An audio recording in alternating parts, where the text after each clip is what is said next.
आज हम बात करेंगे उस इंसान के बारे में जिसने अपना नाम बिल्कुल ज़ीरो से बनाया, जिसने अपनी ज़िंदगी में काफ़ी कुछ सैक्रिफाइस किया, लेकिन एट लास्ट वो एक लीजेंड के नाम से जाना गया। हाल ही में हमारे देश ने एक ऐसे शख्स को खो दिया है जिसका दुख पूरे देश विदेश को है। जी हाँ, मैं बात कर रही हूँ द लीजेंड रतन टाटा की। नमस्कार दोस्तों, मैं गिन्नी ढोंडियाल आज आपको रतन टाटा जी की जर्नी बताने जा रही हूँ। वीडियो को एंड तक देखना। टाटा ग्रुप का नाम हम सब ने सुना है, ऑलमोस्ट हर सेक्टर में टाटा ग्रुप इंक्लूड है। तो आप सोच सकते हो कि रतन टाटा कोई आम इंसान नहीं है। अब आपको जो मैं बताने जा रही हूँ उसको सुन के आप हैरान रह जाओगे। क्या आपको पता है टाटा सन्स का 66% प्रॉफिट सोशल सर्विसेज में जाता है? तो आप इस बात से अंदाज़ा लगा सकते हैं कि रतन टाटा किस तरह के व्यक्ति थे। 28 दिसंबर 1937 को सूरत में रतन टाटा जी का जन्म हुआ था। आज से 150 साल पहले जमशेदजी टाटा ने 1868 में टाटा ग्रुप की स्थापना की थी। अब उस समय तो इंडस्ट्रीज़ का कोई नामो निशान नहीं था। 1938 में टाटा कंपनी का न्यू चेयरमैन बनाया जाता है जमशेदजी टाटा के कज़न JRD टाटा को। जमशेदजी टाटा के बड़े बेटे जिनका नाम था रतन जी टाटा, नवल टाटा इनके यानी रतन जी टाटा के अडॉप्टेड बेटे थे और रतन टाटा जी नवल टाटा के बेटे थे। फैमिली ट्री थोड़ा कंफ्यूजिंग है बट समझ आ जाएगा।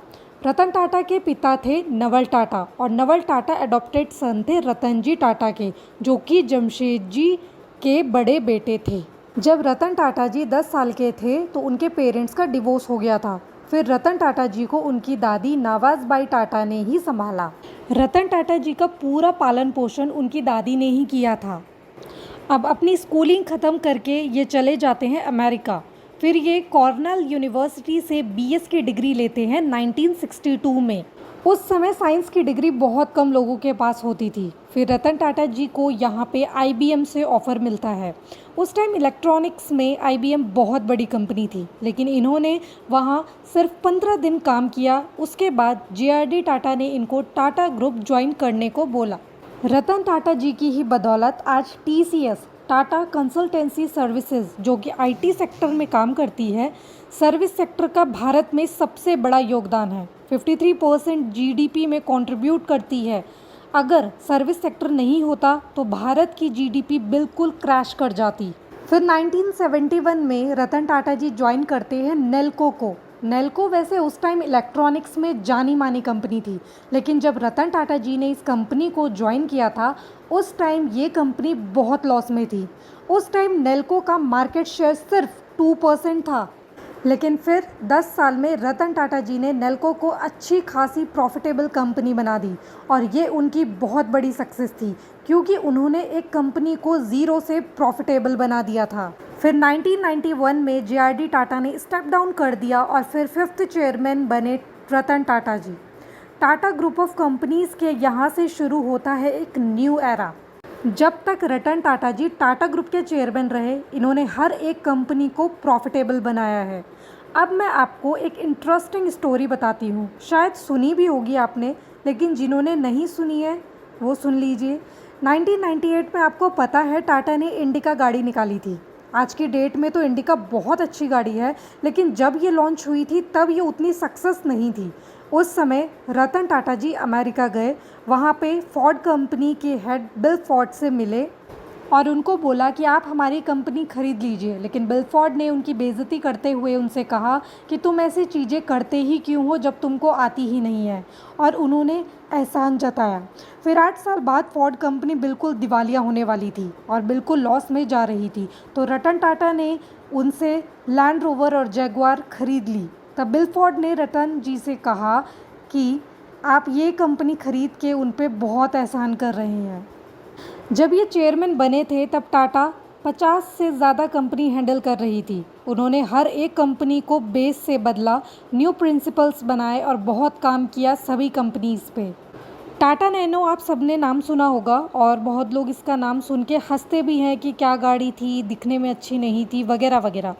दोस्तों पहली बात, अभी तक किसी भी कंपनी ने 1 लाख की गाड़ी, कोई भी फोर व्हीलर 1 लाख की बनाने का सोचा नहीं है, लेकिन रतन टाटा जी ने ये करके दिखाया है। हालांकि नैनो सक्सेस नहीं हो पाई, लेकिन उन्होंने मिडिल क्लास लोगों का सोच के 1 लाख की कार बनाई। फिर 28 दिसंबर 2012 को रतन टाटा जी ने टाटा ग्रुप से रिज़ाइन किया और न्यू चेयरमैन बने साइरस मिस्ट्री। अब थोड़ा शॉर्ट में टाटा जी के अचीवमेंट्स को याद करते हैं। 1998 में उन्होंने टाटा इंडिका निकाली। पहले भले ही ये लॉस में थी, लेकिन विद इन 2 ईयर्स ये गाड़ी नंबर 1 बनी।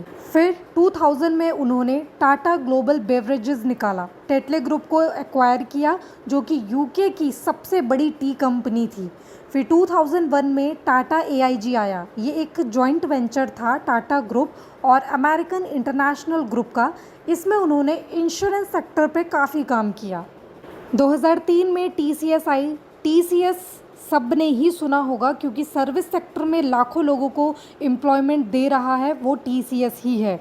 और कुछ बैंकिंग के एग्ज़ाम्स जैसे IBPS ये भी TCS ही कंडक्ट करवाती है। फिर 2008 में इनका सबसे प्रॉफिटेबल प्रोजेक्ट वो था जब इन्होंने जैगुआर और लैंड रोवर को एक्वायर किया। रतन टाटा जी को 2000 में पद्म भूषण मिला है और 2008 में पद्म विभूषण भी मिला है। ये दोनों बहुत प्रेस्टीजियस अवार्ड हैं और ये रतन टाटा जी को मिले हैं। तो ये थे रतन टाटा जी की बायोग्राफी का कुछ पार्ट। आज रतन टाटा जी हमारे बीच नहीं रहे, लेकिन उनसे हमको बहुत कुछ सीखने को मिलता है और